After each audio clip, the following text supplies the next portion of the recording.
The word purr is a very important word. No, I don't mean the cute sound cats make. P-E-R. In math, and therefore in science and engineering, PER purr means divided by. Other synonyms are for each or a piece. Let's look at how purr is used in a variety of situations, from simple to complicated. Let's say there are 12 fleas and 3 dogs. If the fleas are equally shared by the dogs, how many fleas does each dog have? Right, you divide the number of fleas by the number of dogs. There are 4 fleas per dog. For each dog, there are 4 fleas. There are 4 fleas apiece. If you have 4 dogs, with 4 fleas per dog, then there are 16 fleas total. Speed is distance divided by time. The unit of speed, therefore, can be any unit of distance divided by any unit of time. Remember, divided means per. Miles per hour, kilometers per hour, meters per second, inches per week, furlongs per fortnight. All of these are valid units of speed. Let's say your speed is 50 miles per hour. For each hour you travel, you cover 50 miles. You cover 100 miles in 2 hours, 150 miles in 3 hours. See, the ratio is always equal. 100 over 2 is equal to 150 over 3 is equal to 50 over 1. You don't even have to travel a full hour. To go 25 miles only requires half an hour. 10 miles requires 1/5 of an hour. The word percent comes from Latin percentum, where centum means 100. In other words, for each 100 things.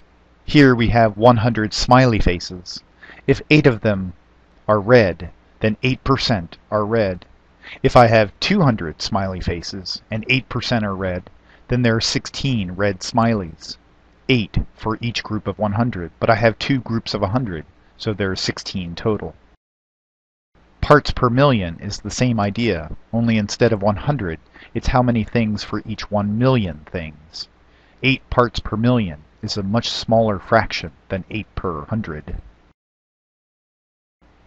If you drive a car, you are probably aware of how many miles per gallon it gets, or maybe kilometers per liter if you're outside the US. My car gets about 30 miles per gallon. If I have 10 gallons of gas in the tank, I can go 300 miles. On half a gallon, I can go only 15 miles. In chemistry, physics, and engineering, we sometimes need to talk about density, which is defined as mass divided by volume. The units are usually grams per cubic centimeter. Water has a density of 1 gram per cubic centimeter. Does that mean I only have 1 cubic centimeter? No, but the total mass of water, in grams, divided by the total volume, in cubic centimeters, is always 1 for water. If I have 3 cubic centimeters of water, I also have 3 grams of water. Gold, on the other hand, has a density of 19 grams per cubic centimeter. 3 cubic centimeters of gold would be 57 grams in mass, because each cubic centimeter is 19 grams. In chemistry, we also often talk about the molar mass of an element or compound. That is, what is the mass, in grams usually, for every mole. It's kind of like density, only grams per mole instead of grams per cubic centimeter. Fluorine has a molar mass of 19 grams per mole. For each mole, there are 19 grams, so 3 moles would be 57 grams in mass. Gold, on the other hand, is 197 grams per mole. Each mole of gold is 197 grams. 57 grams of gold, which you remember was 3 cubic centimeters, is only 0.29 moles. As our last example, chemists often need to know the concentration of a solution in moles of solute per liter. This is called molarity. To make lemonade, for example, you need about a quarter mole of sugar for every liter of lemonade. If you make a 10-liter jug of lemonade, each liter needs 0.25 moles of sugar, so altogether you need 2.5 moles of sugar.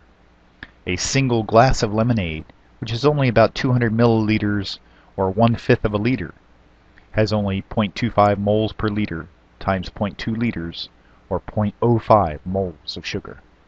So that's a quick overview of the word per in general and some specific uses in chemistry.